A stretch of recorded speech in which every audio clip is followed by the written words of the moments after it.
Hello everyone, this is Deepank Ahari. I am an assistant professor of English literature. Previous video में मैंने आपको the mayor of Casterbridge जो कि एक novel है आपके सिलेबस में, उसके नॉवेलिस्ट थॉमस हार्डी के बारे में डिटेल में एक्सप्लेन किया था।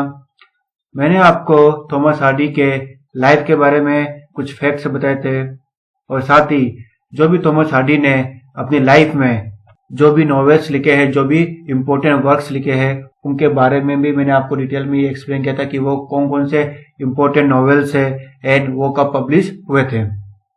एंड मैंने आपको the mayor of Casterbridge the novel के जो भी इम्पोर्टेंट फैक्ट्स थे कि यह कब पब्लिश हुई थी, कब लिखी गई थी, एक्सेट्रा मैंने आपको बताए थे। एंड साथ ही मैंने आपको द मेयर ऑफ कैस्टरब्रिज के जो भी इम्पोर्टेंट कैरेक्टर्स है, उन सभी कैरेक्टर्स के बारे में मैंने आपको डिटेल में एक्सप्लेन किया था, डिस्क्राइब किया था। हमने देखा था कि कौन कौन से कैरेक्टर्स इंपॉर्टेंट है the mayor of Casterbridge novel में। ऑलराइट, सो टुडे इस वीडियो में मैं आपको अब द मेयर ऑफ कैस्टरब्रिज इस नॉवेल के चैप्टर वाइज जो भी स्टोरी है वह मैं आपको डिटेल में एक्सप्लेन करूंगा, अच्छे से समझाऊंगा। Alright, so let's begin chapter first. Alright, so chapter first में जो जो कैरेक्टर्स परफॉर्म करेंगे, अपीयर होंगे इस चैप्टर फर्स्ट में, उनके नेम है Michael Henchard, Susan Henchard, Elizabeth Jane, the furmity seller woman and Richard Newson. So ये भी कैरेक्टर्स चैप्टर फर्स्ट में अपीयर होंगे। Alright, so let's begin the story of chapter first. Alright, तो जैसे ही novel begins होता है, chapter first start होता है, हमें इस नॉवेल का हीरो माइकल हेंचर्ड अपनी वाइफ सुसन हेंचर्ड एंड उनकी डॉटर एलिजाबेथ जेन के साथ दिखाई देते हैं। So Michael Henchard, Susan and Elizabeth जेन जो है बहुत दूर से पैदल यात्रा करते आ रहे होते हैं, बहुत दूर से ट्रेवल करते हुए आ रहे होते हैं एंड वो तीनों जो है वेडन प्रायर्स जा रहे होते हैं। हम ये देखते हैं कि माइकल ने अपनी डॉटर एलिजाबेथ जेन को कैरी कर रखा है। वो बहुत दूर से, बहुत टाइम से जो है पैदल चलते हुए आ रहे हैं, इसलिए उनके पूरे जो क्लोथ्स है वो पूरी तरह से डर्टी हो चुके हैं, डस्ट से भर चुके हैं एंड वो बिल्कुल ही टायर्ड हो चुके हैं। माइकल अपनी फैमिली के साथ इसलिए वेडन प्रायर्स ये आगे जा रहा है क्योंकि उसके पास कोई वर्क नहीं है, कुछ काम नहीं है, वह जॉबलेस है। तो वह काम की तलाश में, वर्क के सर्च में जो है वेडन प्रायर्स आता है। वेडन प्रायर्स में एक बहुत ही बड़ा मेला लगा हुआ है, फेयर लगा हुआ है, जो कि बहुत ही अच्छी तरह से चल रहा है। माइकल, सुसन एंड एलिजाबेथ जेन जो है तीनों बहुत ही टायर्ड है एंड बहुत ही हंग्री है। सो माइकल डिसाइड करता है कि उन्हें रेस्ट करना चाहिए। सो वो जाता है, वहां पे बहुत सारे टेंट लगे होते हैं, तो वहां पर उस मेले में एक टेंट में जाकर वो बैठ जाते हैं नीचे और रेस्ट करने लग जाते हैं, रिलैक्स करने लग जाते हैं। तो तीनों जो है उस टेंट में रेस्ट कर रहे होते हैं। उस टेंट में एक ओल्ड लेडी होती है जो कि फर्मिटी सेलर होती है। फर्मिटी सेलर मीन्स एक टाइप की जो रम होती है, शराब होती है, उसको वो बेच रही होती है। तो जैसे ही माइकल उस फर्मिटी सेलर ओल्ड वुमन को देखता है तो उसके पास जाता है एंड वहां पे जाके बहुत सारी रम, बहुत सारी लिकर जो है पी लेता है।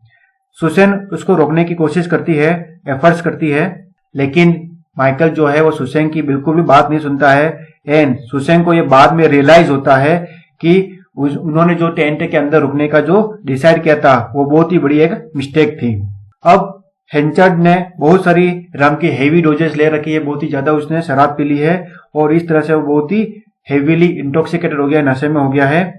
एंड माइकल जो है बहुत ही ज्यादा नशे में है और वो नशे में ही वहां पे उस टेंट में जो भी अदर पीपल्स है उनसे वो बात करने लग जाता है एंड वह दूसरे लोगों से यह कहने लग जाता है कि मेरी बहुत ही कम उम्र में ही मेरी शादी हो गई है और इस वजह से मैं बहुत ही परेशान हूँ और मेरी लाइफ में बिल्कुल भी हैप्पीनेस नहीं है, खुशी नहीं है, मैं अपनी जल्दी शादी से बहुत ही परेशान हो चुका हूँ। इस तरह से वो ऐसी बातें दूसरे लोगों से करने लगता है।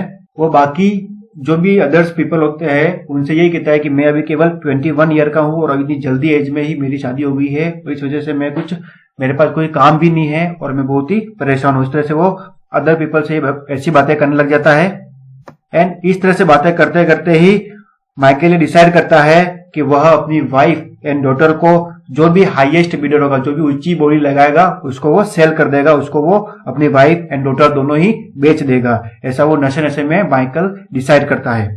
और इसी तरह से वो नशे नशे में अपनी वाइफ और डॉटर की जो है ऑक्शनिंग शुरू करता है, लेकिन कोई भी वहां पर नहीं आता है जो कि बोली लगाने के लिए कोई भी आगे नहीं आता है। सभी चुपचाप खड़े रहते हैं, साइलेंटली खड़े रहते हैं वहां पे सभी। सुसैन ये देख के बहुत ही गुस्सा होती है और वह प्रोटेस्ट करती है माइकल का कि उसे ऐसा नहीं करना चाहिए, लेकिन माइकल उसकी एक भी नहीं सुनता है और उसकी बिल्कुल भी परवाह नहीं करता है और उसकी तरफ कोई भी ध्यान नहीं देता है। तभी इस तरह से बातें चली रही होती है, तभी एक यंग सेलर, एक यंग नाविक जो है जिसका नाम होता है रिचर्ड न्यूसन, वो आता है एंड वह सुसैन एंड एलिजाबेथ जेन के लिए 5 गिनीज की एक बीट लगाता है, बोली लगाता है।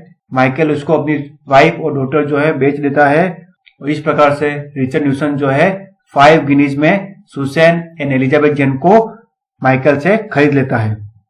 सुसैन ये सब देख रही होती है, वो बिल्कुल ही हेल्पलेस होती है, कोई भी उसकी मदद करने को तैयार नहीं होता है। एंड वो देखती है कि उसका हस्बैंड माइकल इतना नशे में है कि उसको ये समझ में नहीं आ रहा है कि वह क्या कर रहा है, क्या सही कर रहा है, क्या गलत कर रहा है। माइकल को बिल्कुल भी होश ही नहीं है।